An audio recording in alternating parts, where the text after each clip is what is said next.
Haleluya, haleluya. Amen, amen. Twongeye kubasuza bene data abakunzi ba Anaweza. Turabifuriza umugisha w'Imana n'amahoro y'Imana. Ni twebwe kandi babakozi b'Imana tugarutse kuganira namwe. Abizi mwari mudukumbuye natwe turabakumbuye ariko turashima Imana ko twese yaturinze yabaye yo kwizerwa. Amina amina. Uteka Imana abagirire neza kandi abishimire. Amen.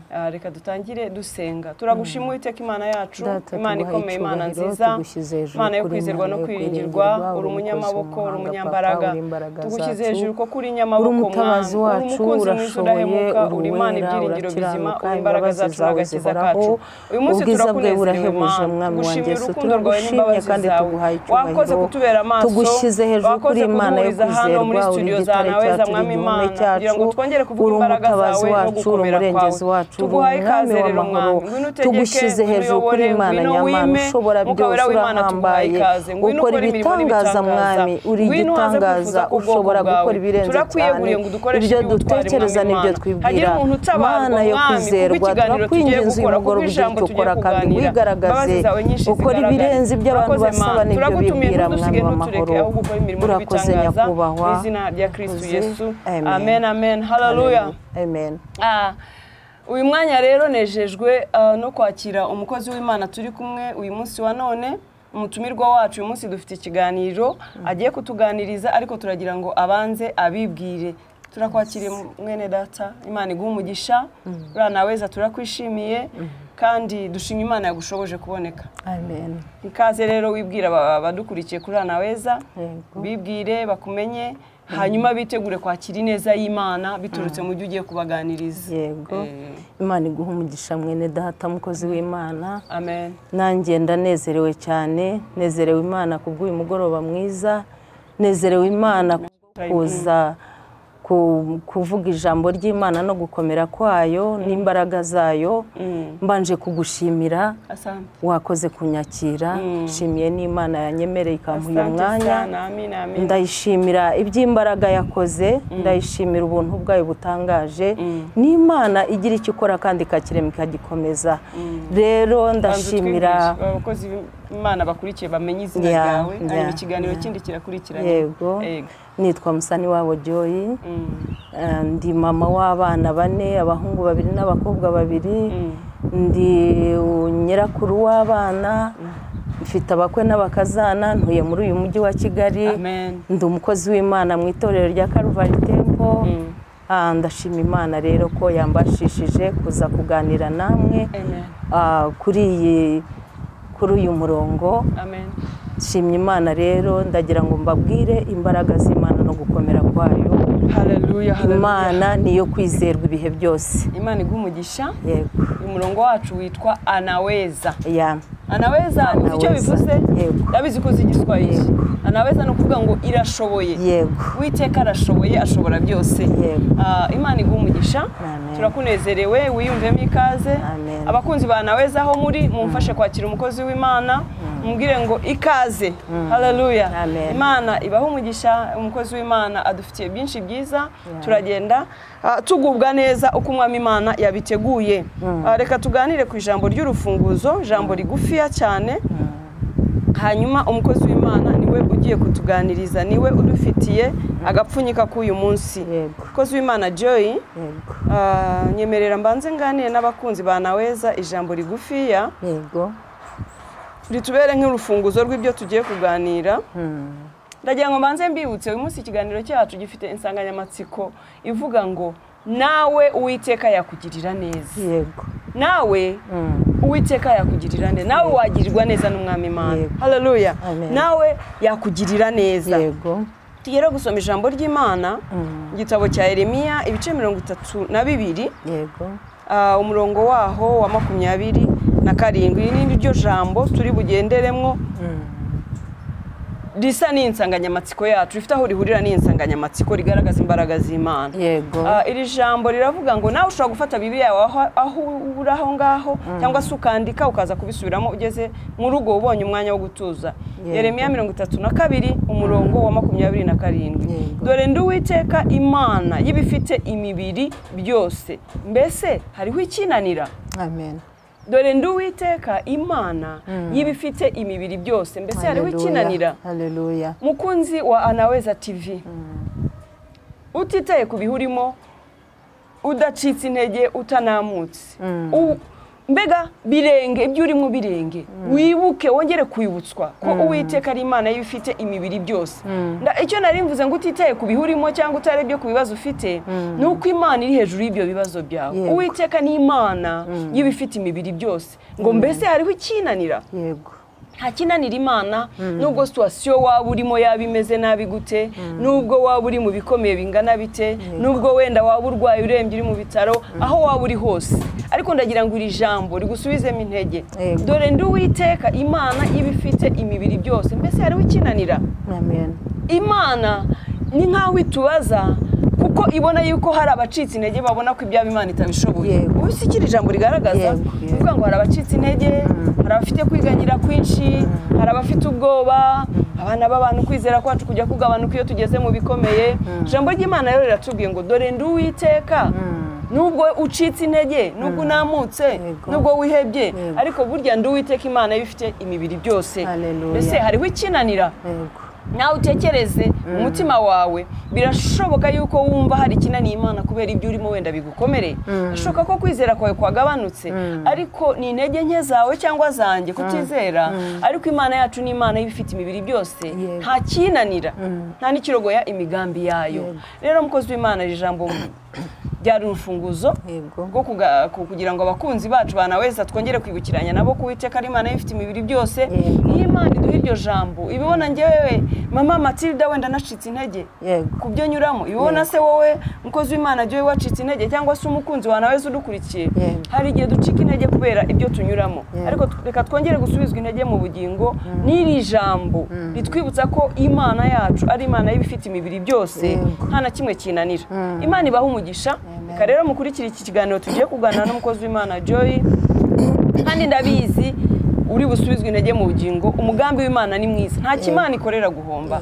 Umukozi w'Imana rero turakwakiriye, nk'uko insanganyamatsiko yacu ivuga, uratuganiriza ugendeye kuri iyo nsanganyamatsiko. Nawe yakugirira neza. Ubwo rero abakunzi ba Anaweza bagiye kumenya buryo ki nabo yabagirira neza bikurikije ineza wowe Imana yakugiriye. Umunsi waje kutuganiza ku buzima bwawe, ku mateka yawe, ako Imana yagukuye naho ikugejeje. Amen. Aho yagukuye naho ikugejeje, ibyo wagiye uhura nabyo bikomeye biruhije, mbega niwe ugiye kutuganiriza bikurikije iyo nsanganyamatsiko. Ndabizi kuri bubikore, tugafashwa, tugahumurizwa, kandi mu gihe kitarambiranye. Turubahiriza igihe, ntago turi bubarambire. Turabizi abanyamugi baba hano i Kigali no mu bihugu bindi duturanye cyangwa se n'ibiri hirya no hino. Ndabizi ko tuba dufite byinshi dukora, abantu ntibagishaka ibintu birebire bibarambira. Kozi w'Imana, ndabizi ko uzi kubahiriza igihe. Umwami Imana aguha umugisha. Karibu rero ganirize abakunzi bacu Anaweza TV.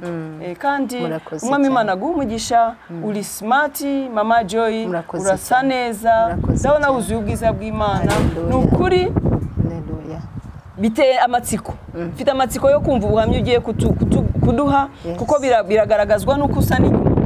Imana iguha umugisha. Biragaragazwa buryo umuntu ameze neza, n'inyuma biragaragara. N'inyuma biragaragara buryo bihera mu mutima, n'inyuma bikagaragara. Genda abona usa neza, uri smart, wambaye umwenda ufite kara nziza, urabisa neza. Umwami Imana aguha umugisha. Imbaraga z'Imana ni kugira neza kw'Imana. Haleluya. Amen. Witeka himbazwe cyane. Karibu rero. Haleluya. Bakunzi ba Anaweza TV, nongeye kubasuhuza kandi Imana y'amahoro ibaha umugisha. Naje kubabwira kugira neza kw'Imana n'imbaraga zayo. Ndagira nkubwire ngo nawe yakurengera, nawe yagutabara, nawe yakugirira neza. Humura, ntabwo isaha yayirarenga, ntabwo igihe cyayo kirarenga. Ku ijambo ry'Imana rimbwira muri Zaburi y'119 ku murongo w'126 ngo igihe gikwiriye cyo gukora ku Uwiteka kirasohoye. Haleluya. Igihe rero cy'Imana ni iki? Igihe cyo gukora ku Uwiteka ni iki? Kandi Imana ntabwo igira manda izatinda ngo irangire. Iyangiriye neza, iyankoreye ibikomeye, iyandengeye, iyandwaniriye, nawe yakurengera aho uri hose, waba uri mu Rwanda, waba uri muri Amerika, waba uri muri Aziya, waba uri ku migabane uwo ari wo wose waba uri. Haleluya. Kuko Imana yacu ibera hose icyarimwe, ni Imana ngari. Yeremiya yaravuze ngo ni Imana ya hafi na kure. Haleluya. Iyangiriye neza rero, iyandengeye, nawe yakurengera. Ndagira ngo nkubwire ngo ijambo ry'Imana ryongera kumbwira muri Zaburi nanone 125 ku murongo wa 3 ngo kuko inkoni y'ubutware bw'abanyabyaha itazakomeza kuba ku mwandu w'abakiranutsi. Ntabwo uwo mubabaro ufite, ako gahinda ufite, ibyo byagufite, izo ngorane ufite, ntabwo ari izigihe cyose, kubera ko inkoni y'ubutware bw'umunyabyaha itazakomeza kuba ku mwandu w'abakiranutsi. Haleluya. Haleluya. Imana yacu niyo kwizerwa, Imana yacu irakomeye, Imana yacu irashoboye, ntaho itagukura kandi nta naho itakugeza. Haleluya. Yarandengeye rero, ndagira nkubwire ngo ndi umubyeyi, nabibabwiye ko ndi umubyeyi w'abana 4, ariko abo nabo nabyaye mu nda, ndi umubyeyi w'abana benshi. Haleluya. Bivuye mu neza y'Imana. Yes, bivuye mu neza y'Imana. Uyu mubyeyi mureba witwa Joyi, nari umuntu ugowe cyane, nari umuntu ubabaye cyane. Ndagira ngo mbabwire mu mwaka wa 94 iyo ari kumbona, ntabwo watekereza yuko ari giye uyu muvugana. Haleluya. Nari merewe nabi cyane, nari ngowe, nari mfakaye, mfakara mfite abana 4, mfakara ndi muri iki gihugu ntavukiyemo, nari mpungutse mvuye Uganda ngera muri iki gihugu ntavukiyemo, ntafitemo inzu, ntafitemo akazi, ntafitemo aho nacumbika, ariko nabonye Imana ikora ibikomeye. Mfite misambu, ntanafitemo n'akazi, yewe sinari mfitemo n'umuntu wenda wabunzi, nta nubwo nari mfitemo n'umuntu wandengera, kuko nari nje mu gihugu ntigeze nturamo. Haleluya. Ariko nari mfite Imana ya yindi tumenya tutaravuka. Yaravuze Yeremiya mu gice cya mbere ku murongo wa 4, aravuga ngo nakumenye icyo uri urusoro mu nda z'ababyeyi bawe, nakwejeje utaravuka. Haleluya. Ageze ku murongo w'9 aravuga ngo rega nakuremeye kuba umuhanuzi wo guhanurira amahanga. Rero niba Imana yarakuremeye impamvu, humura, kuko impamvu y'Imana ntabwo umubabaro ushobora kuyibuza. Haleluya. Haleluya. Dawudi aravuga ngo hari kurira kwararira umuntu nijoro, ariko bwaca mu gitondo impundu zikavuga. Haleluya. Nagira ngo ukomeze rero mwene data, nshuti yanjye, niba wumva ibyawe bikomeye, ntabwo bikomeye kurenza uko Imana ikomeye. Dufite Imana ikomeye isumba ibibazo byose. Dufite Imana ikomeye irusha ingorane urimo imbaraga, irusha gahinda ufite imbaraga, irusha ibyo byose bigukikije imbaraga. Haleluya. Iyo mvuga kugira neza kw'Imana, mba numva mfite imbaraga z'Imana. Haleluya. Twihuse rero, urumva muri ibyo bihe hari ibihe bikomeye, mwese murabizi, intambara, jenoside yari imaze kuba, abantu bose baracanganyikiwe. No kuvuga ngo muri uyu mujyi ninjiyemo nsanga amazu yose yanditseho ngo yarafashwe. Haleluya. Yarafashwe. Noneho iyo mfashe ninjiyemo bwa mbere, ntarayimaramo iminsi 2, ngiye kubona mbona undi muntu araje arambwira ati nsohokera mu nzu. Haleluya. Nta kindi nari bukore, nasohotsemo, ndagenda ngera ku yindi nanone yanditseho ngo yarafashwe. Ninjiramo nanone ntaramara iminsi, nyira yaraza ati ni yanjye. Bigenda bityo nko mu mazi agera ku 10. Abana bangana iki? Abana bari bato cyane, ku buryo umukuru yarataranamenya no kuvuga, yari afite imyaka 5. Haleluya. Haleluya. Baho muri ubwo buzima aho bigeze, ndavuga ngo rero amazu yose n'umupfakazi, ndavuga ngo inzu zose zifite ba nyirazo. Yewe rero mpitamo kugira gute, ndeba ahantu ndahajya ku rubaraza rw'umuntu, mpamara nk'iminsi 3, nawe ngiye kubona mbona nawe biramubangamiye, ubuzima bukomeza kugenda bwanga. Reka nkubwire, muri icyo gihe abana banjye nabagaburiraga avoka n'amazi, n'abana 4 bimpinja. Umwana wa 4 namubyaye maze kugera hano. Waje ufite 3? Naje mfite 3, mfite inda ya 4. Warututse mu gihugu? Nari nturutse mu gihugu cya Uganda. Yego. Haleluya. Ufite abana 3 n'inda ya 4. haleluya ubwo buzima bwose wabunyuragamo ubwo buzima bwose nabunyuragamo mfite ndantwite ngeraho ndabyara bene data bakundwa ndasonza nabyaye ababyeyi murabizi iyo umuntu yabyaye abakeneye ikintu cyo kurya abakeneye ikintu cyo kunywa ariko wibaza ubwo buzima wabyaye wamara kubyara ukanywa amazi ubwo byara se uri kuri urwo rubaraza ucumbitse nabyaye ndi mu nzu imwe muri izo ninjiragamo bataransohora ariko hashize nk'icyumweru baransohora kuko bafataga inzu umuntu yafataga inzu akajya gushaka umuryango we akazawuzana akawushyiramo so nari ndi muri iyo nzu rero hashize nk'icyumweru nyiri iyo nzu araza ansohora mfite agahinja k'icyumweru haleluya iyo mvuga imbaraga z'Imana rero hari aho zankuye hari naho zingejeje uyu munsi kandi izo mbaraga mbabwira ziracyari fresh ziracyakora ziracyakomeye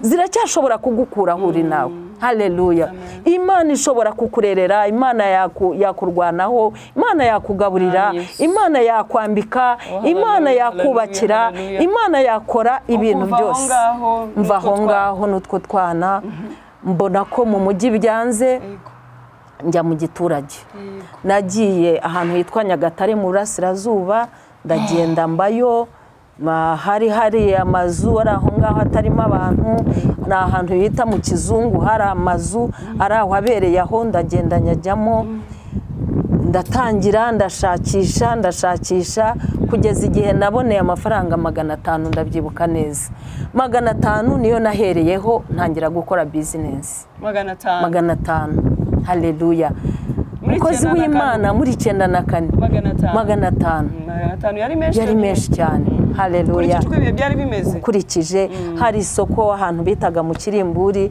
abantu ngira ngo bazi muri biriya bice iyo nimpavuga barahibuka 94 ukuntu mu Kirimburi hari hameze ubona 500 mbona 500 ntangira curuza ibitoki nkajya manyura ibitoki babyita ibihagu cyangwa amaseri noneho amafaranga ariyongera ab'igihumbi noneho ndagenda niko ngaburira abana ibyakabaye inyungu nibyo abana baryaga haleluya amafaranga amaze kuba igihumbi ndagenda ndeba umuntu musaba igare ibyo byose narabikoraga ku mugoroba nkajya kwiga igare kunyonga ubu uri umunyonzi cyane nabaye sinkiri umunyonzi nabaye umunyonzi ariko nagatwara rwose ubwo ukodesha igare nkodesha igare umuntu nkajya muha 100 akarimpa ntago natwaraga abantu kubera ko nacuruzaga ibitoki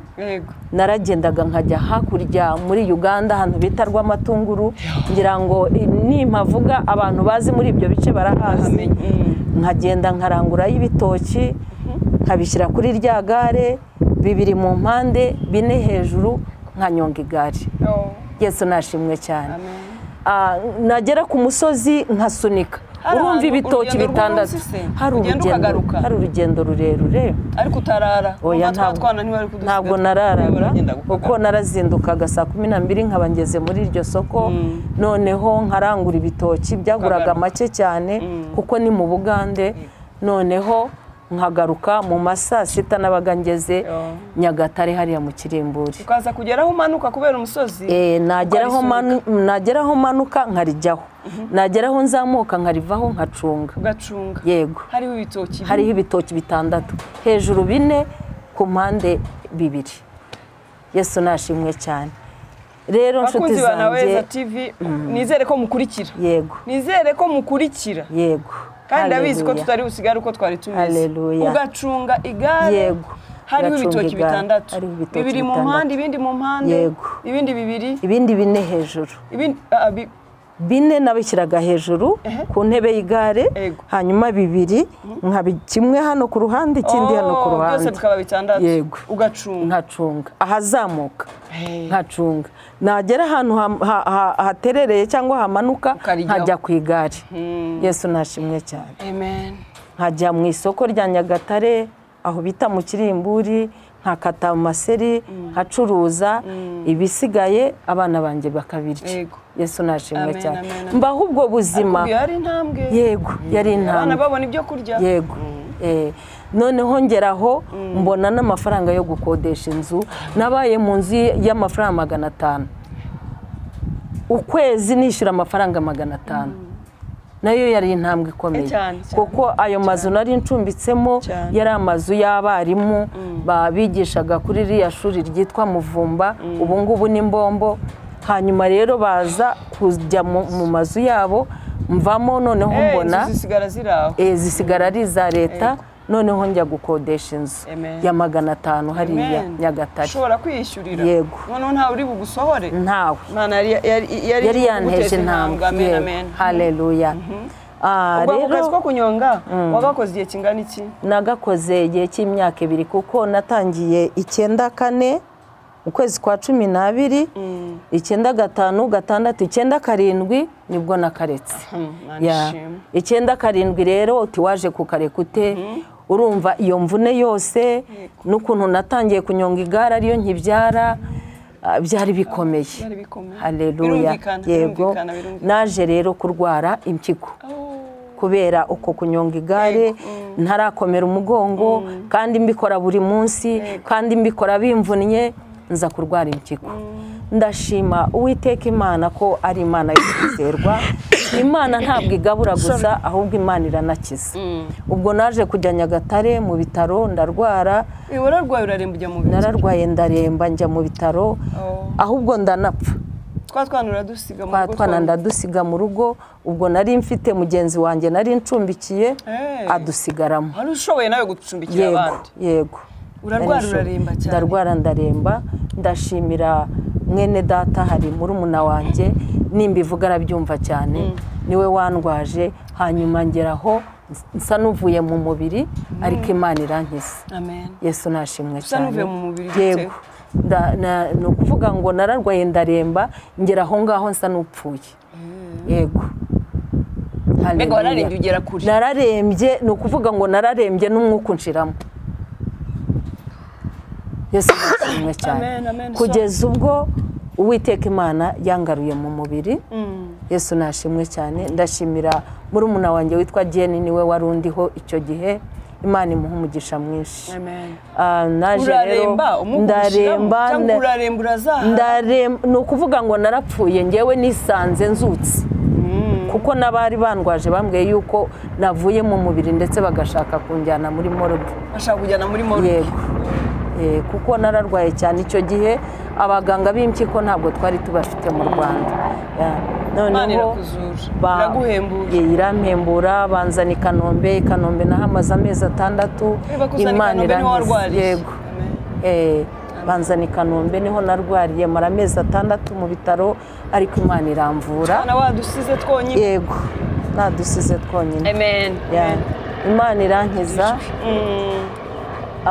nyuma y'amezi 6 urakira nyuma y'amezi 6 ndakira subira mu Mutara sanga abana ariko urumva yego yarakiri kumwe nawe yarakiri kumwe nawe Imana mugire neza cyane kuko yabanye nanjye kandi yari umunyamahanga nta nubwo yari umunyarwanda yari umunyamahanga ariko umuntu wese ashobora gukorera Imana yego ageraho arataha nanjye urumva ubwo ari umaze gukira usubira mu bana ariko no kuvuga ngo ya business nakoraga ibirarangiye yego kuko sinari nkifite sinari nkifite n'amafaranga umva amafaranga yahise ashira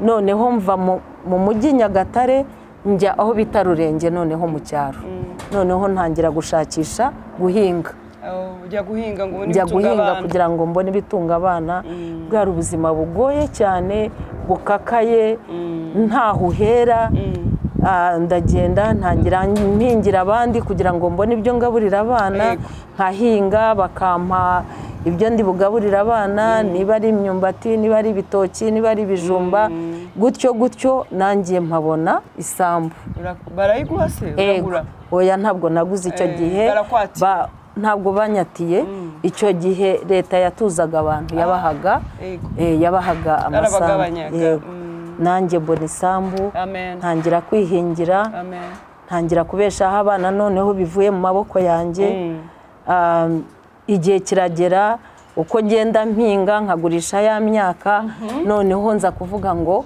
reka nongere njye gushakishiriza mu mujyi. Haleluya. Kuko no guhinga nabyo ntabwo nari mbishoboye, sinari narabivukiyemo. Yego. Kindi wari umaze n'igihe urwaye utarakira neza. Yego. Uza muri Kigali rero. Uza muri Kigali mu bihumbi 2.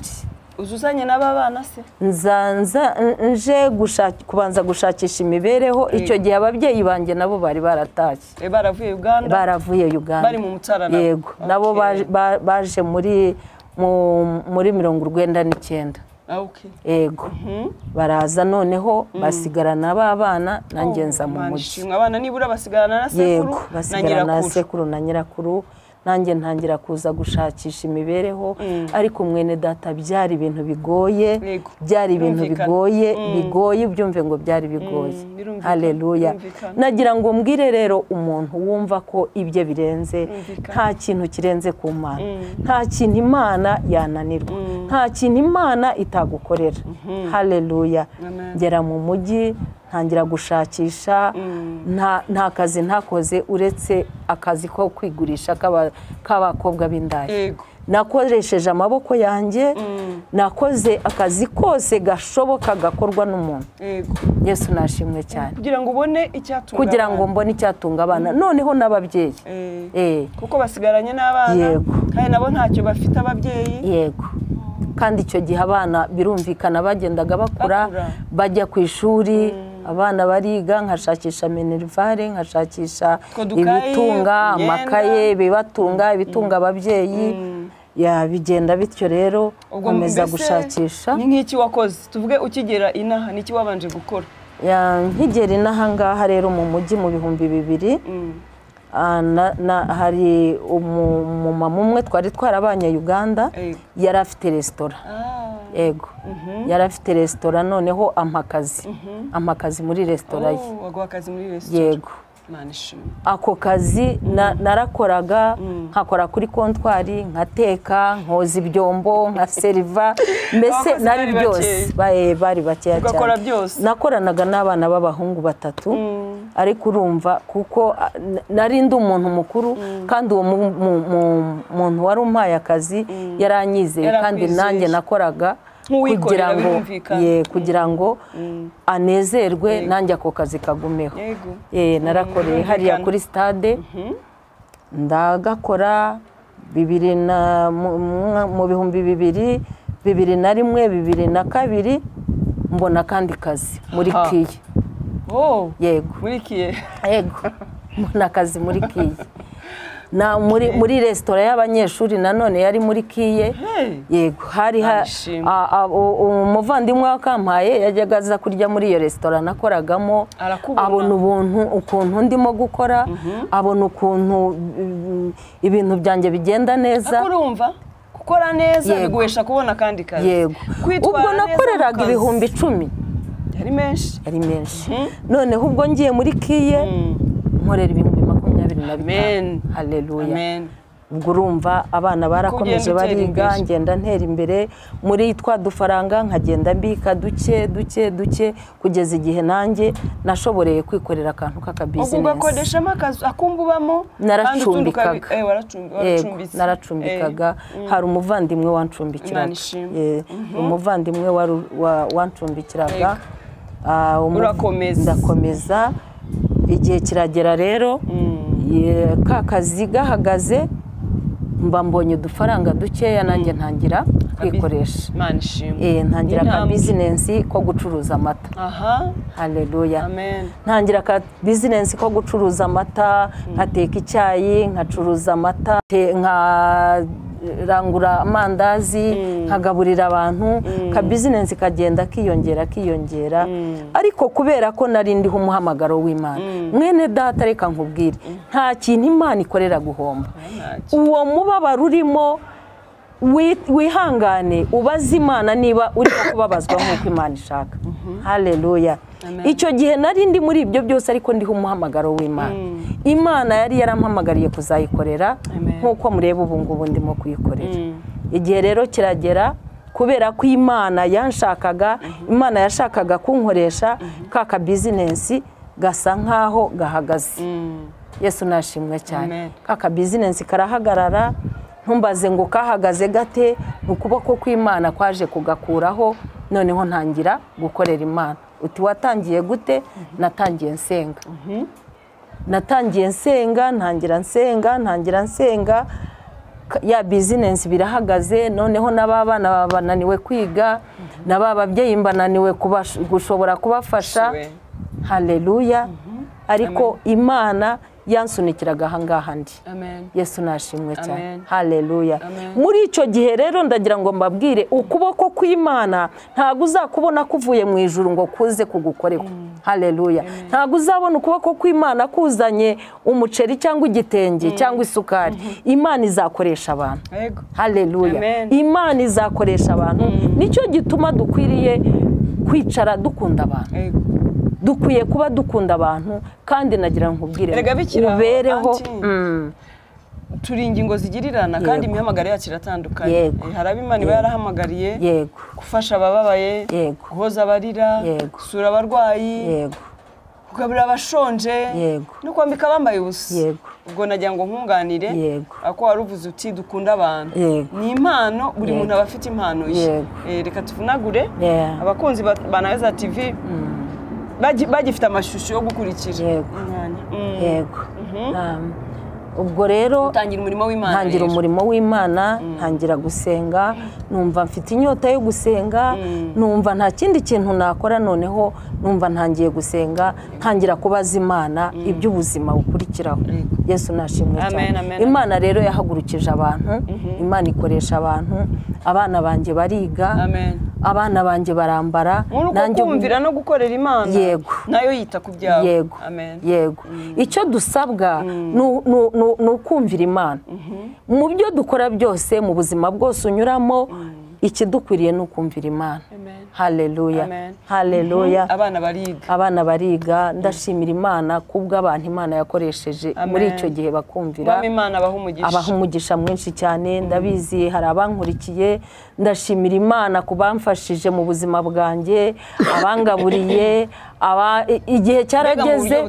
Yego, igihe cyarageze, noneho abakozi b'Imana bagatangira no kunkodeshereza inzu. Yesu nashimwe cyane. Haleluya. Kugira ngo mbone uko nkora umurimo w'Imana. Imana rero yarakomeje irakora, ubu abana barize, bamwe bararangije, narabashingiye, mwumvise ko ndi umubyeyi ufite abuzukuru. Umaze gushingira? Yego, maze gushingira 3, hasigaye umwe. Haleluya. Haleluya. Muri ba bana 4 bo mu nda yanjye naruhanye. Yego. Ushobora kubabonera ibyo kurya. Ujya mu nzu bakwirukanamo, ukajya ku kibaraza bati naho have. Yego. Ukanyonga igare. Ibyo byose wanyuzemo. Ubu ngubu warashingiye? Ubu narashingiye, mfite abakwe, mfite abakazana, mfite abuzukuru. Ubu ufite abakwe bangahe? Ndi umubyeyi rwose, mfite umukwe umwe n'abakazana 2. Maze gushingira abahungu 2 n'umukobwa umwe. Haleluya. Hasigaye Bucura, kandi nawe ndizera Imana yuko bizagenda neza. Bucura nawe ubu yakubaka. Ubu rero ufite n'abuzukuru? Yego, abuzukuru ndabafite. Yesu nashimwe cyane. Abuzukuru bangahe niba akabazo k'amatsiko? Akabazo k'amatsiko, mfite abuzukuru 4. Haleluya. Yesu ashimwe cyane. Haleluya. Haleluya. Ariko ubwo nimvuga 4 n'imbyare enye, mfitemo n'impanga. Ufitemo n'impanga? Yego. Ubwo kuvuga 4 n'imbyare enye, ariko mfite abuzukuru barimo n'impanga. Haleluya. Yego. Imana ni nziza. Ni nziza cyane. Iyo usubije amaso inyuma, wumva ubisingira, wumva ubyibuka, ukumva urabikurura? Uko banganaga icyo gihe nuko bari bameze, batagira icyo kurya no kwambara. None ubu ufite abakwe n'abakazana n'abuzukuru. Imana irakomeye bene da. Umukozi w'Imana, nkubwiza ukuri, ibintu by'Imana biratangaje kuko nanjye hari igihe nicara natekereza inyuma, nkumva sindimo kubisingira. Nkumva ahantu Imana inkuye, nkumva ntago ndimo kuhasingira. Ariko irakomeye. Kuko hari igihe cyageze muri ubwo buzima nari ndimo, nibagirwa n'amazina yanjye. Reka nkubwire uko bimeze kose, ibyo unyuramo byose, ingorane waba ufite zose, ibibazo waba ufite byose, humura, hari Imana ishobora byose. Wibagirwa amazina yawe? Amazina yanjye ndayibagirwa.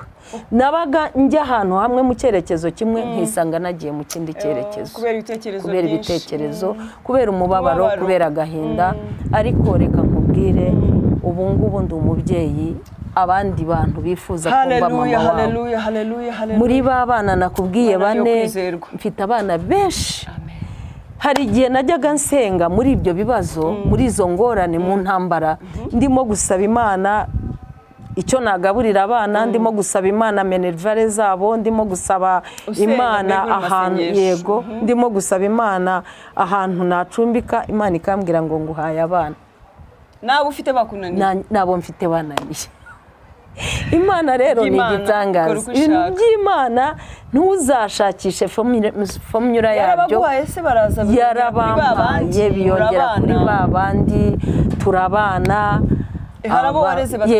harabonareze batandukanye yego harabonareze batandukanye ubu bamwe n'abagabo barubatse abandi n'abadamu barashatse ubu hari n'abandi ntarashyingira nitegura gushyingira ureri wawe se ubu mfite abana ntabwo bari iwanjye bicaye iwanjye ariko bari hirya no hino ariko n'abana banjye ku buryo mbafiteho inshingano nk'iz'umubyeyi agira ku bana be Yesu nashimye nawe urufasha abandi cyane ku buryo ubu nta mwana w'imfubyi wansonzana Yesu nashimye cyane haleluya yego muri ibyo bihe urumva iyo umuntu ashonje aba yambaye n'ubusa nta n'icyo nagiraga nambara ntacyo wagiraga birumvikana ntacyo nagiraga ndyamira ariko ubu Imana twizeye yarabihinduye yego yarabihinduye niyo Mana twizera nagira ngo rero mbwira umuntu waba yumva yuko ibye Imana yabinaniwe akabona ko ibye bitashoboka ukaba wumva ko ibyawe wabishyizeho umurongo nagira nkubwire ngo wizere Imana igira neza wizere Imana yangiriye neza wizere Imana yankuyaho wizere Imana yambika wizere Imana igabura wizere Imana iyankuye ku kunyonga igare mwene data ndi umumama ndi umubyeyi mubisi maze ukwezi bucurana nakubwiye ngo bucurana ubu namushyingira arangije umwaka wa 6 segonderi yego nzabatumira cyane nzabatumira nagiriye ubuntu rwose Imana yangiriye neza abamaze gushaka narabashyingiye bagize amakwe meza bari mu mago yabo ndashimira Imana kubera Imana rero nagira ngo mbwire umuntu wese wumva ko ibye bikomeye niba uri umupfakazi niba uri imfubyi niba urwaye nagira ngo nkubwire ngo dufite Imana ikiza dufite Imana igabura dufite Imana yigisha abana dufite Imana yubaka dufite Imana ishobora kugukorera ibikomeye yego sindubaka inzu yanjye ngo nyibemo ariko uyu munsi mbasha gukodesha haleluya iyo ni ntambwe ikomeye nanjye mbasha kuba nacumbikira undi uyu munsi ntabwo naburara akabazo k'amatsiko se mama Jo yego icyo gihe wari umupfakazi waba Imana wenda yaragushumbishije ukaba ufite undi mugabo kubera ko Imana hari abapfakazi se bongera bakiromariya bakongera bagashaka abakurikiye Anaweza bashobora kwibaza bati se aracyari wenyine ese kuko ukuntu usa ushobora no kubona abafiyanse hano ndagira ngo batazagufiyansa kandi wenda waramaze wararushinze wase warongeye gushaka nyuma yaho Yesu ashimwe cyane haleluya ndabizi ko hari abo mbarije nabo bari bakeneye kumenya Yesu ashimwe cyane ubajije akabazo k'amatsiko kandi n'abandi bose bajya bambaza abantu bajya bambaza ngo muri ubwo buzima wabayemo kugeza ubu ntabwo wigeze ubona undi mutware ngo nibura agufasha abo bana ariko nagira ngo mbabwire ngo nta mutware wundi nigeze nshaka kandi nyuzwe na Kristo cyane Kristo yambereye sheri mwiza yambereye umugabo utajya uhemuka kandi ntabwo niteguye kudivorsa nawe aracyari umugabo wanjye ariko icyo ntahakana icyo Imana yashaka gukora kuri jye ndi tayari kucyemera ejo twabona wambaye agatimba byose birashoboka byose ku Mana haleluya rero twabona wambaye agatimba Imana ibivuze nta cyabirogoye. Imana iguha umugisha mama Joy. Ubuhamya bwawe hari aho budukuye naho butugejeje. Ndibaza ko n'abakunzi ba Anaweza TV hari abashubijwe intege mu bugingo. Imana irakora kandi n'Imana ihindura amateka. Uwari uraho atagira imyambaro ubu ngubu urambika abandi. Uwari uraho n'ibyo kurya bigoye baragaburira abandi. Ese ashimwe cyane. Uwari uraho abana ari impinja bose atazi uko bizagenda ubu ni nyina w'abakwe n'abakazana na nyirakuru w'abuzukuru. Haleluya. Amen. Utuye muri uyu mujyi ubu nta mpungenge ntawakubwira ngo mvira mu nzu.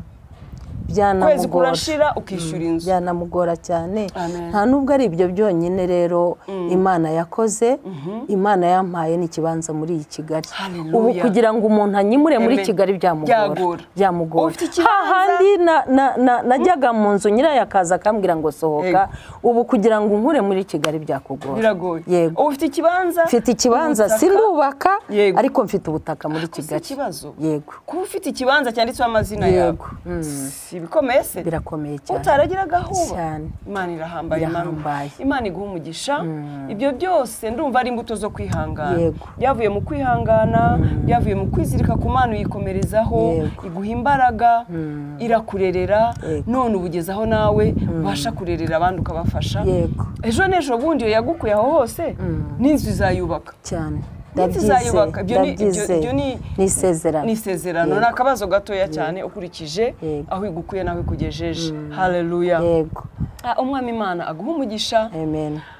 Uracyakora wa murimo wo gusenga Imana rero nk'uko wasengaga cyangwa se Imana yagiye yagura? Ndacyasenga Imana kuko ubu mfite n'icyumba cy'amashengesho mu rugo ndasenga kandi Imana irankoresha kandi numva mfite impano yo gusetsa umuntu wari ubabaye. Muri jewe numva mfite impano yo kunezeza umuntu wari wigunze. Iyo niyo mpano Imana yampaye. Nifuza ko umuntu yanezerwa mbigize mu ruhare. Amaro yarawuvunje guha imbaraga zo kubasha gukura abandi nabo mu babaro. Haleluya.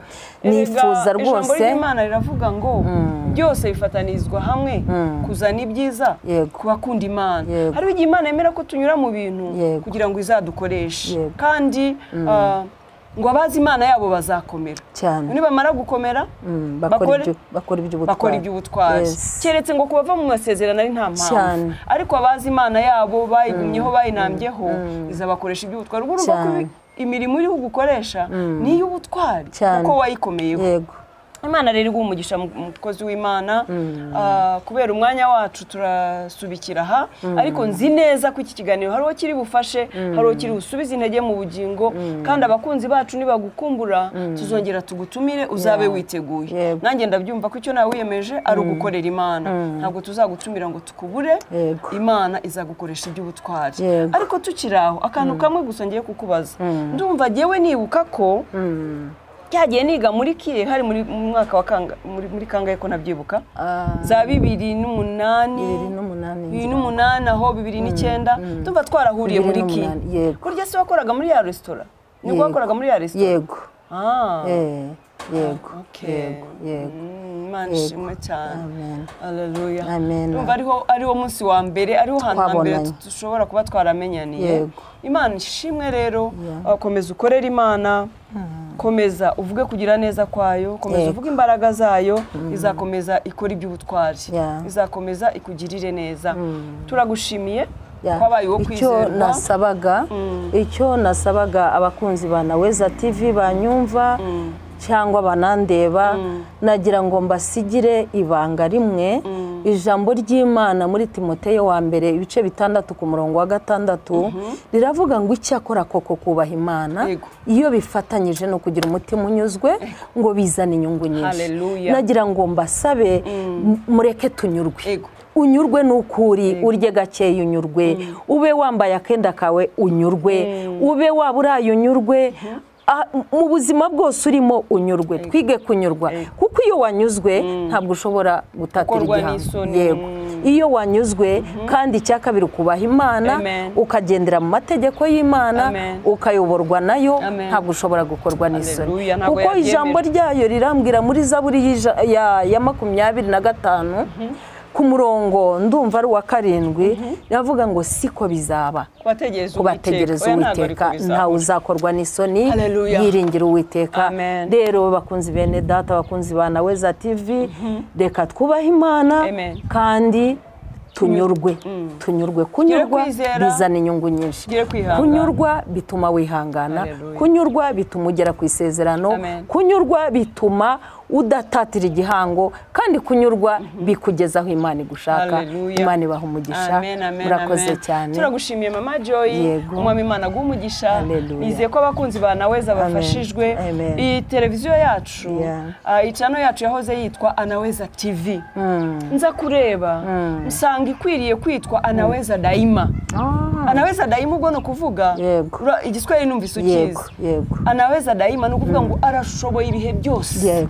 Arashoboye uziraherezo, arashoboye ibihe bidashira. Mbese ni Imana ishoboye burundu. Anaweza Daima no kuvuga ngo irabishoboye cyane, irabishoboye burundu. Ntizakureka, ntizagusiga, mbega irashoboye birenze ibyo utekereza. Anaweza Daima rero, anaweza.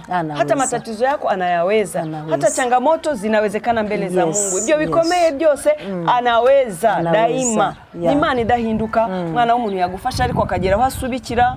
Mwana w'umuntu yakuhoza amarira ariko bikageraho bikamunanira, lakini Mungu wetu Anaweza Daima. Ni nayo mpamvu nakubwiye dutangira nababwiye ngo ririya jambo riri muri Zaburi y'119 hariya ku murongo w'125 riravuga ngo igihe gikwiriye cyo gukora ku Uwiteka kirasohoye. Ahari aho umugabo yaba yaragusezeranyije ibintu agapfata bikoze, umubyeyi yagusezeranya agasaza atabikoze, yewe na perezida ashobora gusezeranya abaturage ibyo azabakorera, ariko nibikunde cyangwa akavaho atanabikoze nabi cyangwa kubera inshingano nyinshi. Inshuti yagusezeranya ariko nayo ikananirwa, ariko iki nicyo gihe nagira ngo nkubwire mwene data, iki nicyo gikwiriye, iki nicyo gihe gikwiriye cyo gukora ku Uwiteka.